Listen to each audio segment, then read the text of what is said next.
Allô, allô, allô. Bonjour, bonsoir à toutes et à tous mes petits planteurs feuillus et bienvenue dans la deuxième partie des vidéos consacrées aux plantes d'intérieur. Et aujourd'hui nous allons nous attaquer à des plantes d'un niveau un petit peu supérieur, que j'ai appelé le niveau intermédiaire. Donc avant de commencer, bien sûr, n'hésitez pas à vous abonner, à activer la cloche. Voilà, c'est super important pour faire vivre la chaîne et pour vous découvrir les vidéos à venir. Donc les plantes que j'ai sélectionnées cette fois-ci sont des plantes pareilles que je connais bien, avec qui j'ai l'habitude de travailler. Et je connais un petit peu leurs petits points noirs et leurs petits points positifs, quoi, vous voyez. Donc ça va être des plantes qui sont bien si ce n'est pas forcément votre première. C'est-à-dire que vous avez déjà l'habitude d'avoir quelques plantes vertes, que tout se passe bien, et que vous voulez des choses qui changent un petit peu. Donc voilà, ça va être... cette petite série va être consacrée à ça. Et on commence tout de suite avec une plante bien connue, que l'on voit aussi très souvent, le Ficus benjamina.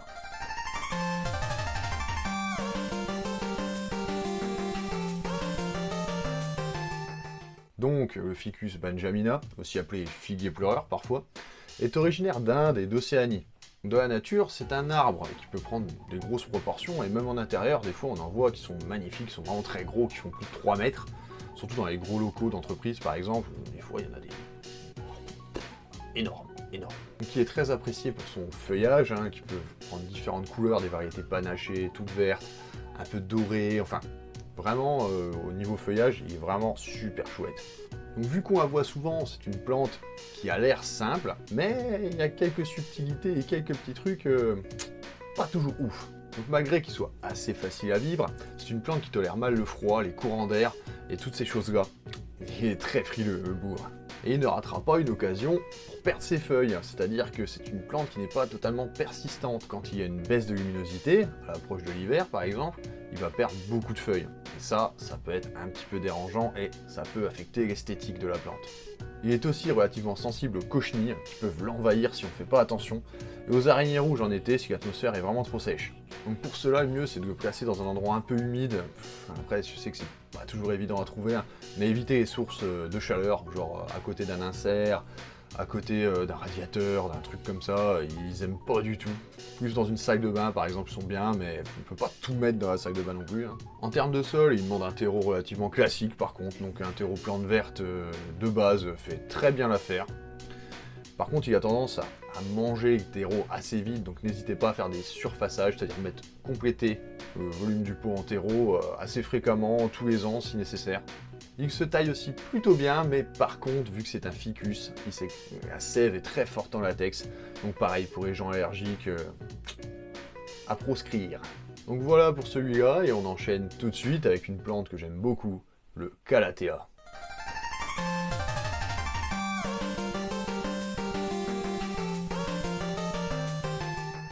Donc les calathea, aussi appelées plantes pan, sont originaires d'Amérique du Sud. Il y a un grand choix de feuillages différents, avec des couleurs différentes, du rose, du jaune, il y a vraiment de tout, et ils sont vraiment super, enfin moi j'adore. Ce sont des plantes qui dépassent rarement les 1,50 m, mais qui demandent quand même un petit peu d'entretien, vous allez voir. Donc déjà, elles apprécient les atmosphères humides, sinon elles développent en général des acariens en été, ce qui peut être très dangereux, voire vraiment les tuer, Elles demandent aussi un terreau assez acide, alors n'hésitez pas à rajouter un petit quart de terre de bruyère dans le mélange, ça leur fait vraiment pas de mal et elles gardent une meilleure santé avec ça. Elles sont aussi sensibles de temps en temps aux cochenilles, donc pour cela, surveillez bien, si vous voyez des amas blancs, essayez d'en retirer un maximum et traitez-les, voilà. Par contre, le truc qui est vraiment sympa avec le calathea, c'est que c'est une plante qui prévient quand elle a soif. C'est-à-dire que ses feuilles vont s'enrouler. On a juste à l'arroser et tout sort des plis. Bon, par contre, quand elle commence à s'enrouler, faut pas trop tarder, parce qu'elle va commencer à avoir des dommages dus à la sécheresse à force. Le calathea est aussi une plante qui ne demande pas beaucoup de lumière. Pas besoin de le mettre derrière une grosse baie vitrée, il risquerait de brûler en été d'ailleurs. D'ailleurs, petite astuce, pour deviner si une plante ne demande pas trop de lumière, elles ont souvent au-dessous des feuilles rouges. Ça marche pas à 100%, mais la plupart des plantes d'ombre, entre guillemets, ont cette spécificité-là. Après l'arrosage, c'est une plante qui aime encore bien l'engrais, donc une fois par mois, ça suffit, de façon à ce qu'elle garde des belles couleurs et qu'elle se développe de façon harmonieuse. Et aussi, c'est une plante non toxique, donc pas de souci à mettre dans la maison, pareil si animaux, enfants, etc. Pas de problème, le calathea, aucun souci. On passe aussi à la troisième plante, le bien nommé Codium.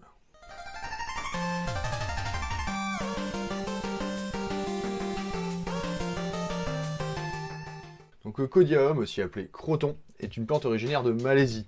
C'est une plante très appréciée, pareil, à l'instar du Calathea, pour les couleurs de son feuillage qui tire vraiment sur le rouge, le jaune. On a des couleurs chaudes et c'est pas habituel. Donc dans la nature, c'est un petit arbuste, qui peut prendre des proportions assez grosses, mais en intérieur, il dépasse rarement les 1,50 m selon les variétés.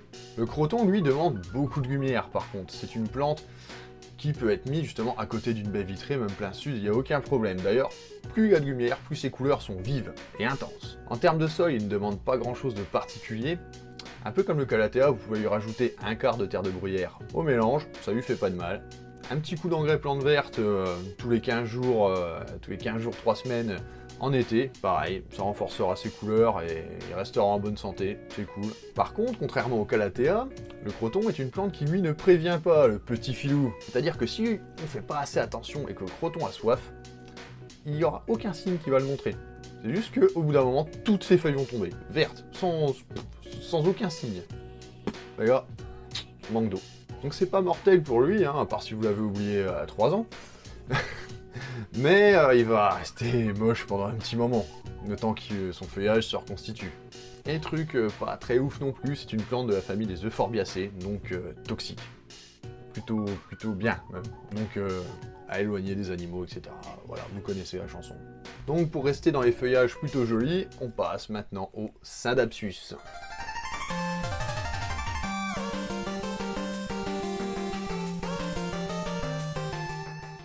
Donc le Scindapsus, aussi appelé pothos ou epiprenum de temps en temps, est originaire d'Asie du Pacifique, mais aussi de Bornéo, de Java par exemple. Donc c'est une plante relativement simple, qui a tendance soit à grimper, soit à retomber si on l'attache pas.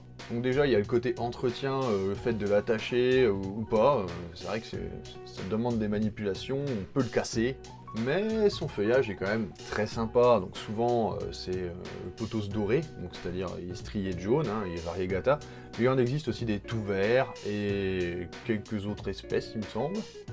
Donc lui aussi est réputé pour être une plante increvable, on le voit souvent. Mais moi je trouve pas forcément, parce qu'il est très sensible aux excès d'eau qui peut vite le faire mourir direct, la tige va noircir et puis plus rien. Et il a aussi tendance à se dégarnir de la base naturellement. C'est pour ça qu'il faut le pincer relativement souvent, voire quitte à tailler des bouts et à les replanter à la base, qui se bouturent très bien par contre, afin de regarnir les troncs qui ont perdu leurs feuilles, quoi. Donc il n'est pas spécialement compliqué, mais il demande des petites manipulations que si on ne sait pas, on peut vite se dire, merde, il est plus beau, il est foutu, allez hop, poubelle. Alors qu'en fait, non, c'est une plante qui demande des petites manipulations spécifiques, mais qui est, c'est vrai, très robuste quand même en soi, mais bon, l'excès d'eau, danger, comme toujours, danger. Au niveau du sol, il ne demande pas grand chose de particulier, un terreau plante verte classique lui suffira, et un arrosage à peu près, à partir du moment où la terre est bien sèche, quoi. Ouais. Même s'il est sec pendant un petit moment, c'est pas grave, faut déjà y aller pour qu'il souffre de la soif. Le Scindapsus est cependant toxique, donc le mieux c'est de le laisser en suspension. Ça évite que trop de gens viennent fouiller dedans, les animaux, Kiki, le chien, Jean-Marc le chat, voilà. Pour rester un peu dans le style des plantes à accrocher ou qui retombent, on va parler maintenant des philodendrons.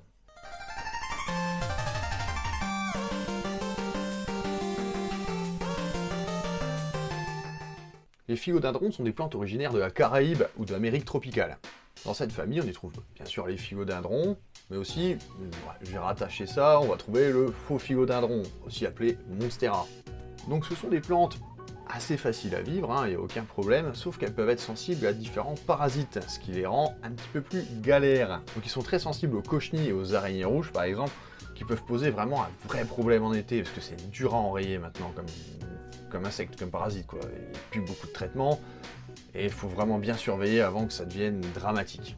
Le monstera, quant à lui, est quand même un peu plus robuste, on va dire. Déjà, il tient des températures inférieures, il peut friser que 0, il n'y a pas de souci, alors que les philodendrons dits vrais, eux, faut pas que ça descende en dessous de 15 degrés.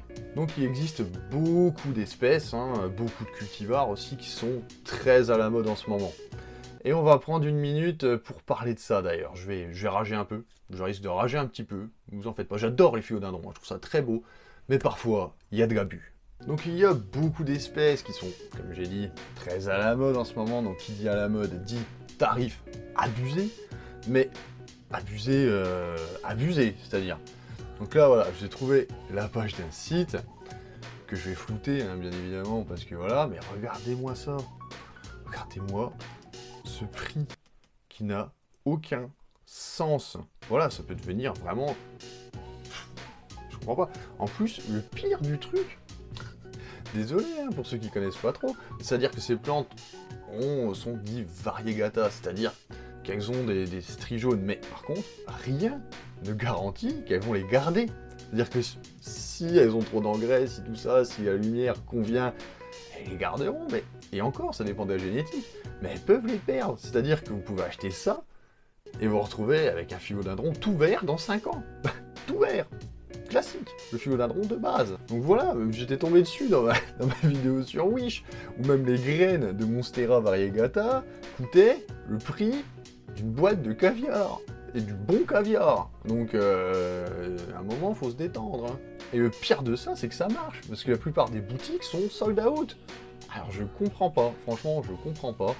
Parce qu'à ce prix-là, tu peux avoir un bonsaï qui a nécessité par exemple des dizaines d'années de travail, ou des tas de plantes, quoi. Mais je comprends pas en plus il n'y a rien de plus simple à faire, quoi, le philodendron, mais en bouture, mais tu fais ça à l'école pour t'entraîner, quoi. Donc je comprends pas le principe. Ok, c'est joli, ok, c'est très instagrammable, mais je ne comprends pas. Voilà. Voilà, je ne comprends pas, vous me direz ce que vous en pensez en commentaire, mais moi c'est pas du tout mon truc, même si je trouve ça joli, hein, et aucun problème, hein. Les philodendrons c'est très beau, les pygmes princesses par exemple, sont magnifiques, hein, c'est vraiment des très belles plantes, d'ailleurs je pense que j'en ai acheté un, ouais, parce qu'ils sont beaux, je vous montrerai sur Facebook si j'en ai acheté un. Mais les variétés qui partent à 200, 300, 400, 1000, 1200 euros pour une plante toute jeune ou une bouture, franchement...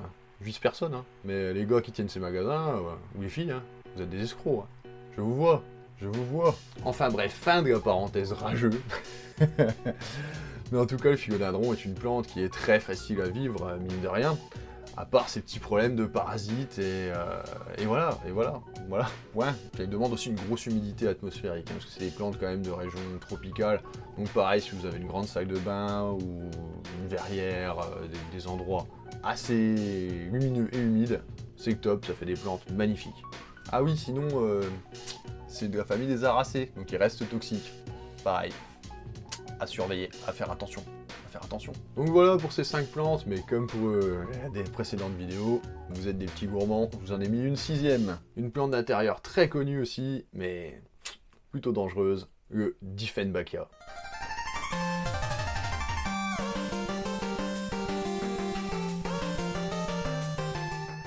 Le Dieffenbachia est originaire d'Amérique centrale, on en retrouve aussi au Brésil, hein, mais bon, en tout cas, l'Amazone, c'est son coin.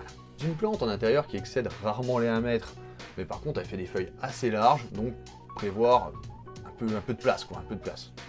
Au niveau du terreau, il demande du terreau plante verte classique, on peut y ajouter aussi un petit peu de perlite, ils aiment bien un peu de drainage comme ça, et surtout bien engraissé, hein. C'est une plante, un coup d'engrais par semaine en été, ça lui fait vraiment pas de mal, parce qu'il va demander un gros besoin en azote, dû à la taille de ses feuilles, quoi. Il aime aussi, un peu comme toutes les plantes d'intérieur, une certaine humidité de l'air, mais bon, ça je commence à me répéter. Après, voilà, j'ai voulu vous parler du Dieffenbachia parce que c'est une plante qui est très toxique, hein, c'est-à-dire qu'il faut vraiment faire attention ce coup-ci si vous avez vraiment un chat, un chien, surtout pas leur mettre, surtout ne pas leur mettre à disposition, on va dire, parce que bon là, vous allez vite vous retrouver chez le veto. Hein. Non, franchement, c'est une plante qui est très déconseillée par tous les éleveurs, tous les vétérinaires, si vous avez des animaux. Car sa sève est très irritante et potentiellement très mauvaise pour les reins en cas d'ingestion. Donc voilà, je voulais finir avec une touche positive. Donc merci mes petits planteurs d'avoir regardé cette vidéo, donc bien évidemment n'hésitez pas à mettre en commentaire si vous avez des questions au sujet de vos plantes à vous, ou peu importe, hein, on peut discuter, hein, pas de soucis, je réponds à tous les commentaires. N'hésitez pas, comme dit au début, à partager, à parler de d'Ortus à vos potes, à votre famille. Donc voilà, n'hésitez pas, n'hésitez pas. C'est de bonne loi. Si c'est la première vidéo sur laquelle vous tombez, n'hésitez pas à aller voir ma vidéo précédente sur les plantes vraiment increvables si vous êtes novice. N'hésitez pas aussi à aller voir ma vidéo appelée Comment avoir la main verte, qui est un super complément à cette série. Voilà, je vous mets une petite fiche, ici. Donc on se retrouve bientôt pour la fin de cette série avec les plantes mode expert. Donc en attendant, portez-vous bien et n'oubliez pas, comme d'habitude, de cultiver et de vous cultiver les petits planteurs. Vous connaissez la chanson. Bisous, à plus.